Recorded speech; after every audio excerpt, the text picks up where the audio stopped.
Hey, it's Tina J. I'm back. It's been a minute. But before I get started, let me ask you something. If you would be so kind, hit the like, share, and subscribe button. You're here for a reason, and that reason is that we're going to heal from this Black mama trauma. So, like I said, I know it's been a minute.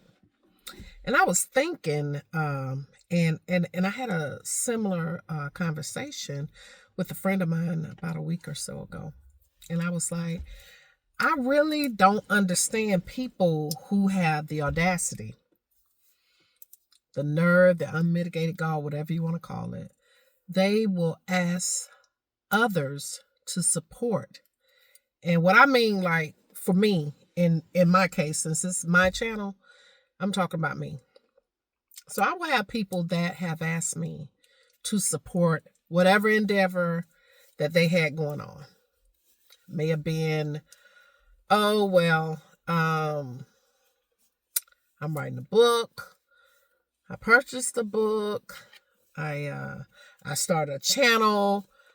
My son or my daughter has a channel. Some of them, my grandchildren. And I shared, when I first launched this channel, I shared it to about 20 people that I expected, to support me since, I had supported them. And I would say maybe about three people responded back. So I started thinking the other day, because I'm one of those analytical people. So I started thinking, like, what really makes a person want to support or not support a person that has supported them? And then I started thinking about my channel. And my channel is blunt, straight to the point, as I think that that's what benefits and helps accelerate the healing. So I don't have time to hold your hand, lollygag, and beat all around the bush. That's just not me. Anybody that knows me, they will tell you I'm straight to the point. So with that being said, I was like, wonder why they don't support. But this is straight in your face. But if you are used to fantasies and pretending, then this channel is not the channel for you. And I'm not making excuses for the person for their lack of support or whatever, because at the end of the day, that is their decision. Now, I don't know. I didn't discuss it. But one thing I can say is that we have been conditioned to rely and believe in fantasies. And it started with the damn Disney movies and just everything else. Somebody's going to come and save us, and everybody's going to live happily ever after. And that is the goal. Not your own happiness, but it will not come until you find, or or a helpmate, or a husband, or prince, or you find a wife, anything like that. All of that. It does not apply until that happens. And I tell you, that's bullshit. Everything that you desire is within. It's within. So, if a person is living in a fantasy, and I really know that to be true, and especially with some of the people that I know, like for years, I was very much ashamed that I had a difficult relationship, or pretty much non-existent relationship, with my mother. And some of these people, they will be like, oh, me and my mom, we're close, and we're this and we're that. Really? Your mom, the one who undermines you in front of your children, your husband, whatever. That woman, the one who constantly competes with you, especially if your dad is showing you attention, she quickly lets it be known that, hey, it's my man. Better get your own. When really you and her, you all are not in the same category. At least you shouldn't be. And so I get it, because these same people believe that a fantasy is peaceful. When anybody who knows, who have dealt with a difficult person, an unhappy and a miserable person, knows otherwise. You can try, you can tiptoe, you can get on top of a chandelier, you can do whatever, and that person is still going to find a way to complain, to just be in a shitty mood. And one thing that I have learned in these years being on this planet, miserable people, they recruit. I said it. They recruit. They will try their best to get that person or persons to come in that little hellhole that they're in. They will pull you down. And they start by nitpicking. They do whatever it takes. Because whether they admit it or not, they live for that chaos. They live for confusion. So when a person who I watch participate in a fantasy, I really can't expect that person to support me. I can't expect them to watch this channel, because it's going to disrupt what they believe in, that delusion. It's going to clash. It's not going to be, because I watch these same people. They go along with this fantasy no matter what. And then finally one day something causes an uproar, and they finally have to face whatever it is. So one thing that I've learned is that everything is all about alignment. So it may not be the right time for that person to support my channel or to watch. And, for the ones that are lurking, hey, I know you're here for a reason, and I most certainly pray that you heal. But I will tell you this. You can't heal what you won't acknowledge. So you gotta face it first. And then you can get into the whole healing process. But until then, honey, you'll be like a dog just chasing his tail. And I was watching one of my dogs the other week here. He was just chasing his tail. He was just going around. And I was like, you know what? When I watched him, and I really, honestly, I didn't want to disturb him, because he was so happy.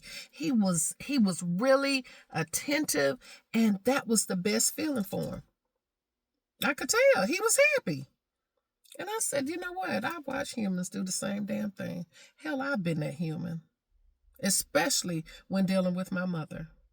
Where I felt like maybe if I was conditioned to believe that if I acted a certain way, if I did this for her, if I bought her things, we would, be able to be the mother and daughter that is sold to me and sold to you and everybody else. That families, they follow this certain structure and everything, and everybody's happy. And that's just simply not the case, because a lot of you don't want to deal with her during the holidays. You don't, because she's going to find a way to,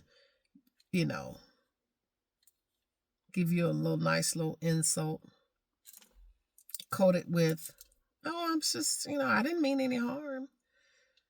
Or else,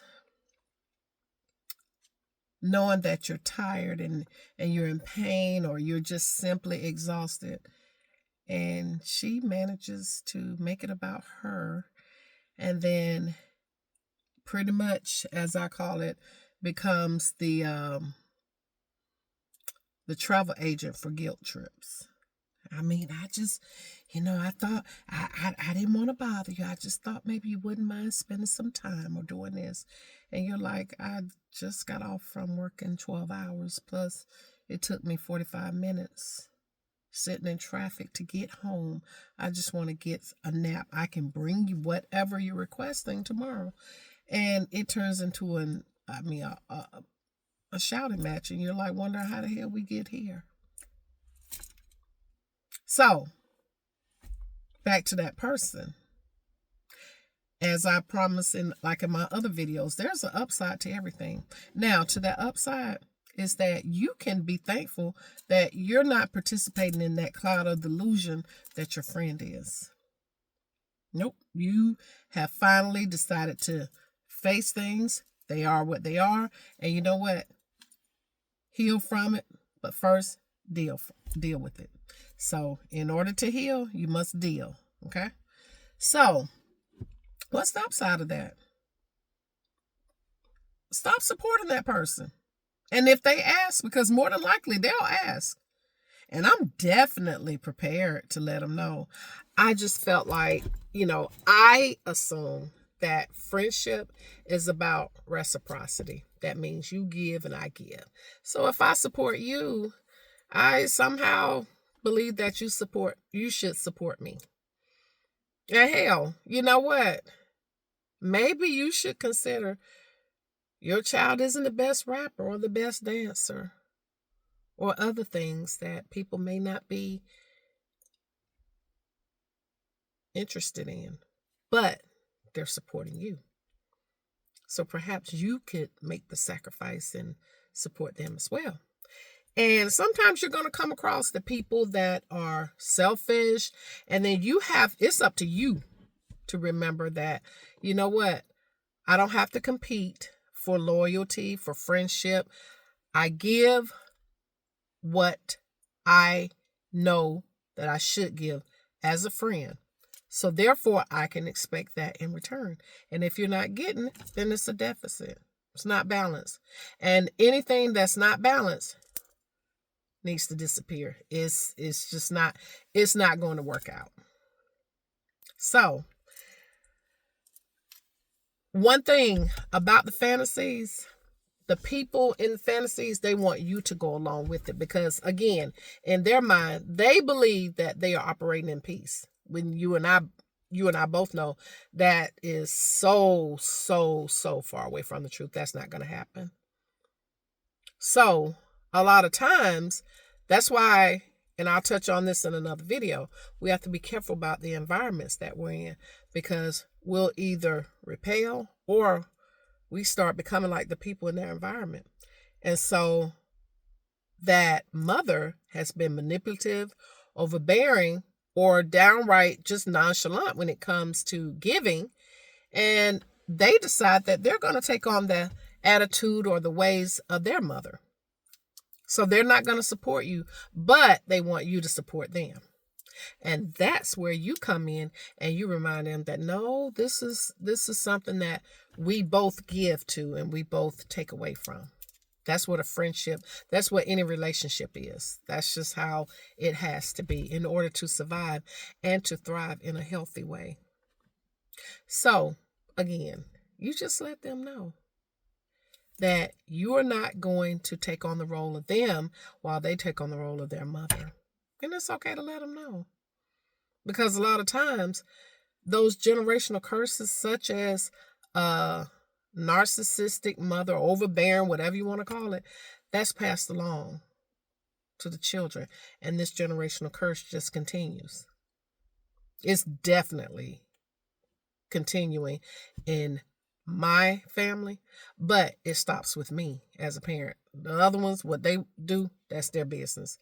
But for me and my household, no, it stops with us.